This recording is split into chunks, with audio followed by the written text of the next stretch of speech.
Ang karugtong ng nakaraan, pinag-uusapan nyo ba ang tungkol sa mga inapo ng maskarang bakal? Mangyari ay huwag magalit. Huwag kalimutan na ang aming pangunahin layunin ay upang lipulin ang mga inapo ng sugo na iyon, hindi namin nakakalimutan. Sigaw ng sabay-sabay ng mga lalaking nakahod. Sa pamamagitan ng aming pagsisikap sa paglipas ng mga taon, pinag-isa namin ang mga naglilingkod sa banal na kapata. Ang layunin lamang ng ating kabalyero ay protektahan ang mga tapat na tagasunod ng Diyos. Ang batang, inapo ng inabandona, ay nagdeklara ng digmaan pang-ekonomiya. Dapat nating durugan ang kanilang balak na sirain ang unyon.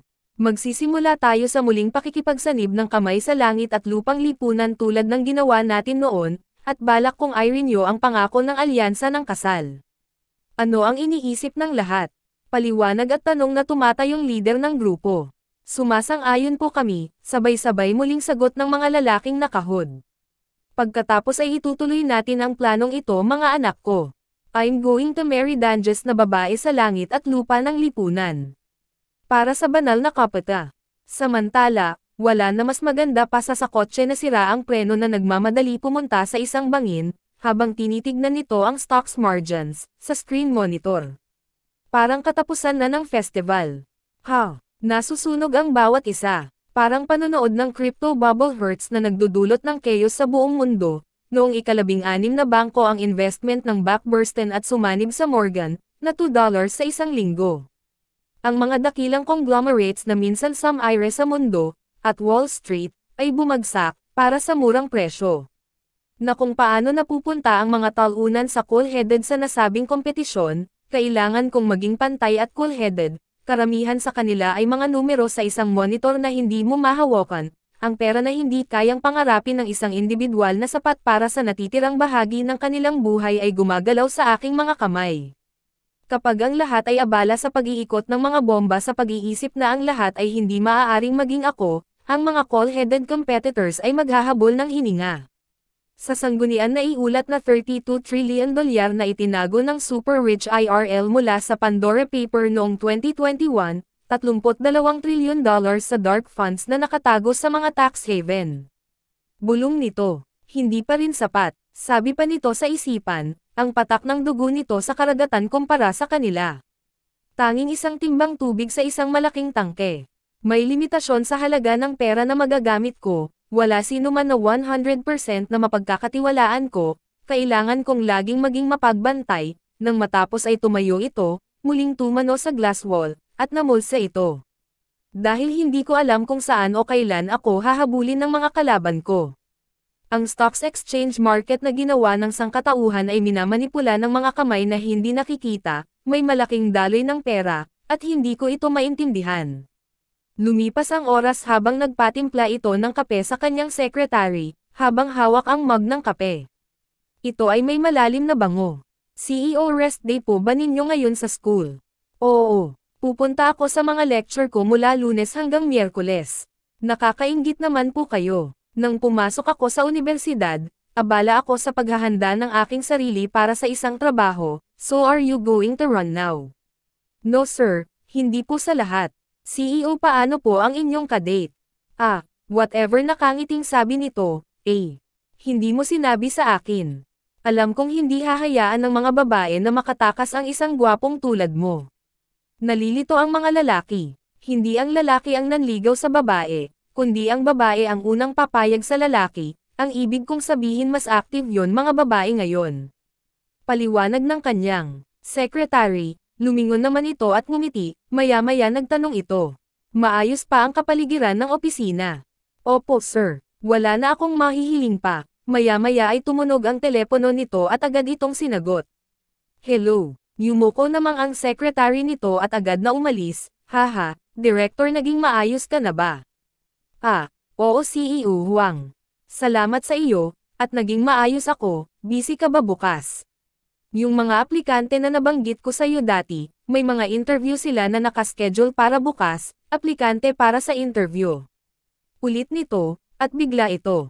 Sige, sigaw nito na parang tuwang-tuwa na itinaas pa ang isang kamay.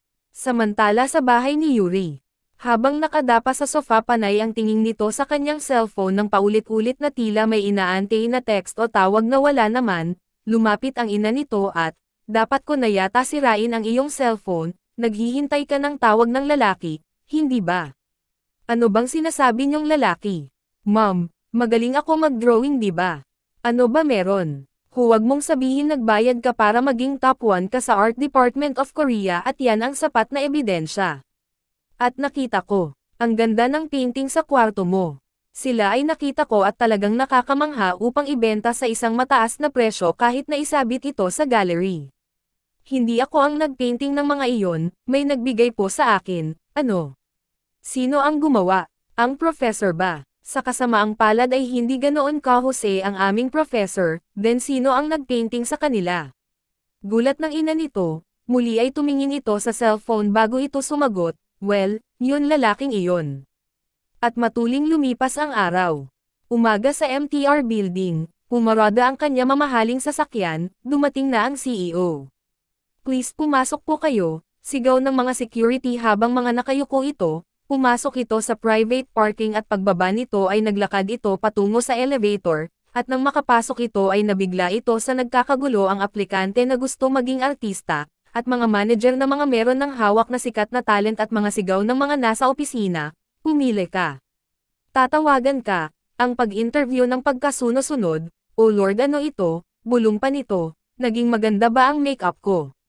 Oo naman ang liwanag nito ngayon, hang, hindi ako nakatulog kinakabahan ako. Ayos lang makakapasa ka maniwala ka lang sa akin, parang gulo sa goblin, bulong nito habang tinitignan ang mga ito. Maya-maya ay may narinig itong sigaw. Kanggong. Teka, si Kangguong. Agad itong lumingon at hinagilap ng mata ang tinawag. Yes, sigaw ng babaeng tinawag, lumutang ang kagandahang nito, oh my days. Bakit nandito si Kangguan na bida sa drama ng Goblin Bride? And there, yung gay na nagbabasa si John ng Future Boys. Note, hulaan mo kung sino ito, agad naman natuwa ito at humalaklak pa. Maya-maya ay may tumawag dito, narito ka ba para sa interview? Bahagyang lumingon ito at, pakiulit nga. Huwag kang tumayo dito na parang tanga at kumuha ka ng iyong numero. Nabigla ito kaya hindi agad ito nakasagot. Informal na pananalita ikaw ay isang hang singer ka ba? O artista? Hindi. Ako ay, pinutol ng lalaki ang sasabihin nito. Medyo mas matanda ka, kaya artista ka.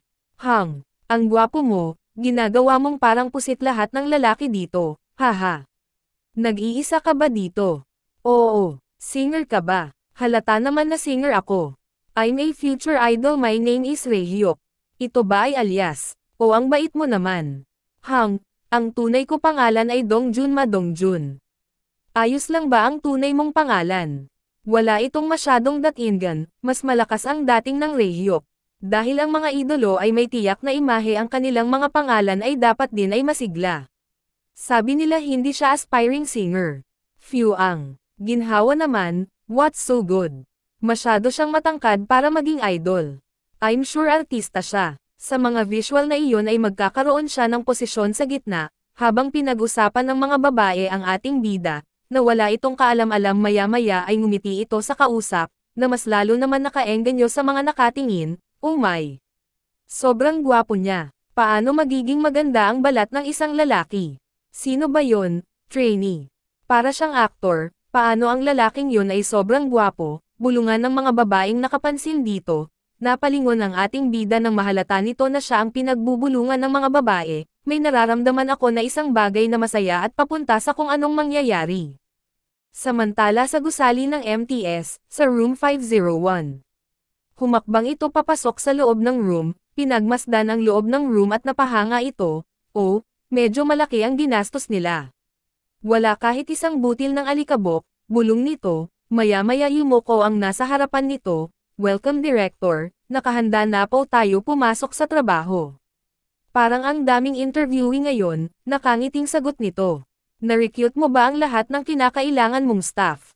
Oo, pinili namin ang lahat ng taong inaprubahan mo. Mayroon higit sa 80 full-time na empleyado, including General Affairs, Public Relation, Choreography Coordination and Support Team. Gaya ng sinabi ko sa'yo, walang power trip sa MTS at kahit na mag-imbita tayo ng mga celebrity sa ating ahensya, walang entertainment work. Yan lang ang kailangan mong tandaan. Oo, sir. Hindi mo kailangang mag-alala tungkol dito. Hindi ko gagawin sa'yo yun kahit sabihin mo sa akin. Maghahanda din kami ng investment para sa industriyang ito. Ano? Kahit investment, susuportahan kita ng buo, ang kailangan mo lang gawin ay pagbutihin ang kanilang kakayahan, upang mamuno sa industriya ng kultura, kailangan nating maunawaan at matugunan ang mga pangangailangan ng mga consumers, paliwanag nito, as expected, ng director namin. Pinasimulan mo ang mga instructor, tama? Oo, eksklusibong inimbitahan ko ang mga English, Chinese, at Japanese instructor. Hehe, mamamatay na ang mga trainee pag narinig nila ito, pero, sir, paano ka makakapag-isip ng ganyan sa edad mo? Okay lang ba sa'yo na mag-focus ng husto sa mga kabataan ito? Napatingin ito na worry nag-iisip. May kanyang kasabihan sa Dao De Jing. Note, ang Dao De Jing, Tae Tekeng ay isang Chinese classic na teksto na isinulat ng pilosopo na si Laozi paano at pinag-uusapan kung paano magsusumikap ang tao para sa isang mundong may kabutihan at integridad. Ang dahilan kung bakit ang langit ay nagbibigay ng kayamanan sa isang tao ay hindi upang ma-monopolize ito sa isang tao, para lang magbigay sa mga hindi mayaman, anuman ang edad. Igalang mo ako, Director. Nakatanggap ka ng karma points. Ito ay parang isang live action level up na laro. Parang may karma points ako kung makakamit ko ang taos-pusong paggalang sa iba, maya-maya ay may narinig ang mga ito ng sigaw mula sa labas ng pinto, aak. Bitawan mo ako. Yese esi. Huwag mong gawin ito, ha? Yese. Mahinang bulong ng CEO na nabigla. Pumunta ako dahil may pangako ako sa CEO, nagmamadali ako, gusto ko lang makausap si President Wang kahit sandali lang, pwede ba? Pakiusap. Sigaw ng nasa labas ng pinto na hinarang ng mga security, tumingin ito at nagtanong, anong problema? Siya ay isang baguhan na artista mula sa pang-akit, I guess nahihirapan siya, hindi siya nag-training sa agency ko, sinuntok niya ako. Kang Yesea ang pangalan niya. Ano, muli ay patuloy itong sumigaw mula sa labas ng pinto. Mr. President, ako ito, Yesea, President Wang, Kang Yese. Kilala ko siyang artista, hindi, ako ay isang tunay na tagahanga niya, na natuwa ito, gusto ko siya makilala, medyo nakatanggap siya ng babala sa pag-akit na huwag makipag-ugnayan sa'yo, kung babawiin natin ang kasalukuyang kontrata ng mga artista para sa kanya mahihirapan tayo, natakot ka ba? Ah, hindi sa ganun, kabadong sagot nito. Huwag kang matakot, sisiguraduhin kong may mga bodyguards ka. Ang Samuel Law Firm ay kaakibat din ng kumpanya kaya huwag kang matakot, Director, gulat nito. Hindi nag-atubili agad bumukas ang sliding door, pumasok ka na, humakbang ang babae para pumasok. Agad nakita ang ating bida at nagmadali akap ito at sumigaw. President Wang. At agad ito umiyak. Hindi agad ito nakakilos sa pagkabigla at naramdaman nito ang luha. Malungkot, siyang umiiyak sa akin mga bisig. Ha, damn it. Ang mga sandaling ito ay napakasaya, habang pinakiramdaman ang pagyakap ng babae na para siyang nasa alapaap, excuse me. Yes tawag ni Mr. Huang, parang naramdaman ng babae na may mali, ngunit ang ating bida ay kay saya at ninamnam ang mga sandali sa na nakayakap na babae, na kahit siya ay nakayakap na rin at pakiramdam nito ay parang nasa langit, agad naman tinignan ito ng babae at agad itong napa-atres. Oh my, tapos ka na bang umiyak? Sino ka? What the hell? This pervert, bulong pa nito sa pagkagulat, siya ang aming company director. Hay, at kumaway pa ito, matapos kumalma sa loob ng room ay pinaupo nito ang babae habang nakatikom ang mga kamay dahil sa hiya. Paumanhin, director, habang panay ang hikbi nito sa kakaiyak, wala akong ibang maaasahan kundi ikaw, Mr. President, parang alter ego ko ang director, pwede kang magsalita ng komportable. Muli itong humikbi, pero hindi talaga komportable bulong nito. Makikinig ako sa gusto mong sabihin at tutulungan kita pagkatapos kong marinig ang sasabihin mo, ang company CEO, nakaschedule akong pumunta ng Bali para sa photoshoot bukas. Isang photoshoot, so, anong klaseng problema yan? Yun, kasi, kailangan kong pumunta ng walang manager, at habang patuloy itong lumuluha. Ano, Sa Bali, nang mag-isa. Ako ay tumutok at tumanggi aalis na sana ako nang maayos pa kami, ito ay isang pangako na ginawa ko sa isang malaking branch ng sponsor, at kapag hindi ako pumunta, itatapon ako, anong gagawin ko ngayon? At muli itong nagpatuloy sa pag-iyak, ang bulok na lalaking yon. How urgent was she, that she visited CEO Huang, the owner of the rival company? Sinasabi na ang entertainment industry ay isang lugar kung saan ang pagnanasa ay nagniningas na parang apoy, ngunit ang pagpasok ko sa apoy na iyon, parang nangangalit na impyerno, maya-maya. Kang Yese-esi, anong gagawin natin? Ano, gusto mo ba talaga lumayo sa CEO ng LER? Ha, at kahit si Mr. Huang ay napatingin, bahagyang tumayo ang babae at, oo please iligtas mo ako director. Galit na galit ako sa kanya. Sige. Tutulungan kita, naniniwala ka ba sa akin? Ang parents mo ay nasa Amerika di ba? Ano po? Opo, paano nyo nalaman? Bilang isang tagahanga sa hinaharap, alam ko ang lahat tungkol sa kanya. Ikaw ba ay kasalukuyan na sa company na mayroon accommodation? Oo, nakatira ako sa dorm ng kumpanya. Maaari naming ipadala ang aming mga tauhan upang kunin ang iyong mga bagahe. Kinuha nito ang kanyang cellphone at nag-dial ito, may problema ba sir? Mula sa kabilang linya, President Han gusto kong tanungin ang MTS para sa personal na bantay ng proteksyon. Babae ang target, kaya magpadala ng 2 lalaki at 2 babaeng bodyguards, naintindihan ko po, ipapadala ko sila kaagad, mula sa kabilang linya matapos i-off ang cellphone. Muli ay hinarap nito ang babae. Mayroon ka bang anumang material na magagamit para sa ebidensya? Oo, nai-record ko lahat sa phone ko. Naintindihan ko, muling kinuha nito ang kanyang cellphone at muling nag-dial ito, Mr. Lawyer may demanda akong ay lalapit sa inyo at gusto kong asikasuhin mo ito kaagad, napatingin at nagulat ang 2 kasama nito.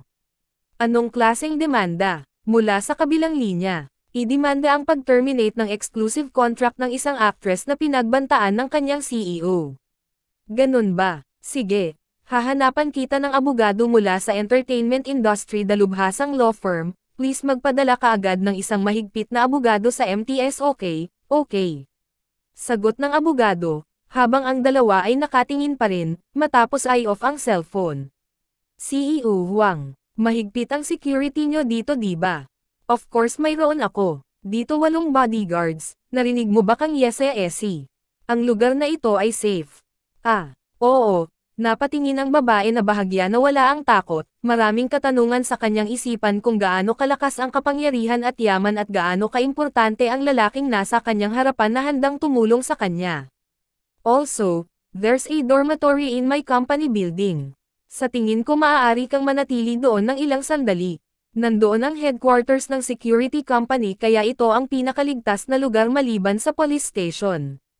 At kami ang hahawak sa pagwawakas ng iyong eksklusibong kontrata, napatunga nga ng ilang sandali ang babae at maya-maya ay tumayo at agad itong yumuko, naniniwala po ako sa inyo director. Nakareceive ka ng karma points, samantala sa labas ng kwarto sa opisina ng agency, patuloy humakbang ang isang babae, ang laki ng agency na ito, habang nililibot nito ng kanya mata ang opisina, maya-maya sumagi sa kanyang isipan ang mukha ng ating bida, ang lalaking iyon, trainee dito sa agency ito. Ang gwapo niya talaga. Patuloy itong naglibot. Ang friend ko ay galing sa audition. Anong gagawin ko na boboard na ako, ang babae kanina. Sana okay lang siya. Patuloy itong naglakad-lakad. Maya lang ay may tumawag dito. Miss Guong. Lumapit ang tumawag at, nice to meet you. Ako si Yoon Jin So, Planning Assistant Manager. Assistant Manager ng Planning Team. Bulong ng babae. Gusto kang makilala ng director, Miss Goan. Maari ba akong magkaroon ng ilang oras sa iyo?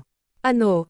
Ang director? What the hell? Itong matandang mukhang pervert. Bakit gusto nila akong makausap? Ipapaalam niya sa iyo ang tungkol sa pag-interview ng iyong kaibigan, kaya hindi mo kailangan mag-alala. Ano? Ano ito? Bakit niya sasabihin sa akin yon? Bulong nito.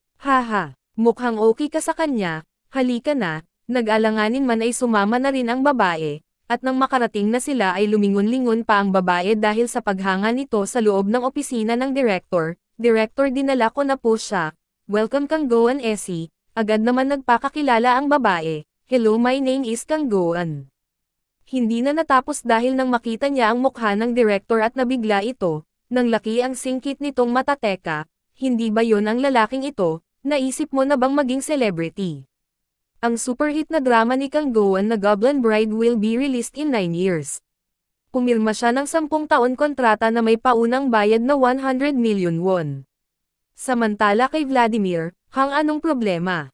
Si Kang Yesea, isang fan ako, ay dinala sa aking opisina bilang dahilan para sa kanyang kaligtasan. Masarap ba ang lasa? Ang swerte ng lalaki sa babae. Hehe, masasabi ko lang masakit ang bibig ko, ito ay talaga kahanga-hanga. Habang ang dalawang kamay nito ay may hawak na tsokolate. "Hang, wala na ba talagang gagawin sa trabaho? Namumula ang mukha mo, parang kang lasing sa 4 na bote ng vodka, ano?" "Ako lasenggo, nanap icon ito. Nakita ko ang pag-interview ngayon araw, wow. Talagang, napaka-cool mo, Hang. Mahal kong isang Hang na maraming pera. Hindi mo isinasaalang-alang ang aking karma points, hehe, yun pala. Kailangan mo ng pera para makakuha ng maraming puntos." Mukhang matalino siya, bulong ng ating bida.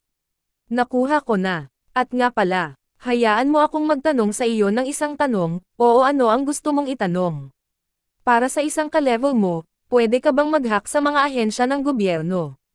Dahil hindi biro ang nasa intelligence agency ng Amerika. Maaaring may regalo siya sa pag-hack, pero hindi niya alam ang lahat. Ito ay isang sikreto sa pagbebenta. Kung ituturo ko sa iyo iyan, kailangan mong gumugol ng maraming oras sa akin. Hindi ito magiging libre, marami akong oras. Huwag kang mag-alala." Nahinimas pa ang likod ni Vladimir. Mula nang bata pa ako, mayroon na ako pangarap, natigilan ito at napatingin. "Sa panaginip na iyon ninakawan ko pa ang account ni President Putin, haha, talaga. Sige, ano ba ang panaginip na yon? Sabihin mo ng mabilis." Habang panay ang tawa nito. "Sabihin mo sa akin, tutulungan ka ni Hang. Come on, kung tatanggalin ko ang royalty patay ako. Dapat ko bang bigyan ka ng mas maraming puntos? O, gusto mo bang mag-level up? Gusto kong pumunta sa amusement park." "Ano, gusto mong pumunta sa amusement park?" Agad napaisip ito, sa aking bayan sa Russia mayroon pinakamalaki at pinaka-astig na amusement park sa mundo. Please pakisamahan mo ako doon. Yun lang ang pangarap ko. Narinig ko na yan dati. Si Vladimir, na nagsabi na ang pinakamalaking kagalakan sa kanyang buhay ay ang isang picnic sa isang amusement park kasama ang kanyang mga magulang. Gusto niyang ibahagi ang kaligayahan na iyon sa mga batang nakatira at lumaki sa Russia. Isa siyang dongsang na mas cool pa sa inaakala ko. Gabi, ML Castle Building sa tinutuluyan na ating bida, sa harap ng monitor habang ito ay nakaupo maririnig ang tipa ng keyboard. Kailangan kong kumuha ng mathematician na nakakaalam ng algorithm sa lalong madaling panahon. Ang taong iyon ay maaaring isang genius, ngunit hindi niya alam ang tungkol sa mga algorithm. Nakikita ko na ngayon nakuha ko na ang mga skills mula kay Vladimir. Gaano kaluwag ang aking seguridad? Upang makakuha ng mas makapangyarihan mga skills, kailangan ko ng higit pang mga eksperto na may malawak na iba't ibang kaalaman. Siya ay talagang isang kamangha-manghang tao. Hindi ako makapaniwala na malaman na niya ang mga kahinaan na dahan-dahan umusbong noong 2017. Para sa susunod na dekada, ang bawat huling computer sa mundo ay magiging akin kung gusto ko. Kinabukasan sa University of Korea, habang may naglalakad na bagong dating na estudyante, Ino yan, hindi naman siya estudyante sa school nating diba? Parang si Yun. Hindi. First time ko siyang nakita dito, dormitory student ba siya? Hindi. May ganyan kaganda ba sa school nating? Habang nag-uusap ang mga estudyante, palingga-lingga naman ang babae. Sabi niya magkita raw kami sa harap ng parking lot, nasaan ba siya? Maya-maya ay may nakakilala muli sa babae na grupo ng estudyante kalalakihan na nakatambay din sa parking ng school. O sino ito, si Yun yun ah? Ikaw ba yan si Yun? No way, are you going to show off? Dapat batiin mo kaming mga sambos mo kapag nakikita mo. Wow, tignan mo ang ganda ng katawan niya. Kanina ka pa ba nagbihis ng ganito kaganda? Sobrang nagustuhan ko ito. Mayroon kang napakaganda mukha, bakit mo ito itinatago? Ang mga maybes yung ito na parang virus, mga bastos. Bulong ng babae. Perong hindi na ito pinansing ng babae at humakbang ito, nagalit naman ang mga lalaki at agad itong sinigawan, "Hoy, brat. Si Yun, ang sabi namin bakit mo itinatago mo ang mukha mo? Pinagtatawanan mo ba kaming mga sambe mo? Huwag mong itago ang lahat ang iyong sarili. Ganyan ka ba ka-selfish?" Ang mga ito, gigil na sambit ng babae, maya-maya ay bigla sumulpot mula sa likod ng kalalakihan ang ating bida at hinawakan ang ulo ng dalawa, patawad, nabigla naman ang kasama nito at pati ang babae, agad tinulak ng ating bida ang lalaki. "Sino ka bang bastard ka? Teka. Ikaw si Jiang." Napatingin ang babae sa narinig nito, hindi naman nakakibo ang mga lalaki, maya-maya ay tumawa ito. "I'm si Yun's boyfriend, Jiang Taesan." Na napatingin ang babae. Lumipas ang mga oras, ang iyong pamilya ay mayaman, nabubuhay kahit papano, ano ba ang tunay niyang pagkatao? Bulong ng babae. Nagulat ang babae nang lumapit ito at binuksan nito ang sports car at pinapapasok ito. "Please get in." Napahawak ang babae sa dalawang pisngi at hindi makapaniwala. "Ang iyon kotse ay sobrang ganda, kailangan mo ba ng kotse? Tapos gusto mo bang itago? Ikaw, bakit ba ganito ka sa akin?" Muling bulong ng babae, na kinakabahan. "Hindi ba sabi ko, ako na bahala sa buhay mo someday, gusto mo ba talagang magpakasal?" Tanong ng babae, "Gusto mo bang magpakasal sa akin?" Sagot nito, "Ha, seryoso ka ba? Grabe, bakit mo ginagawa sa akin ito, di ba dapat mag-date muna tayo?" "Ganun ba? Ikaw ang unang nagsabi, na boyfriend kita. Paano mo gagawin ang responsibilidad para dito? Kukunin mo ba ako habang buhay ng isang freshman? O, paano mo nalaman? Ano, on siyan sambanam? Gusto mo bang magkaroon ng mainit na panaginip kasama ako? Ano,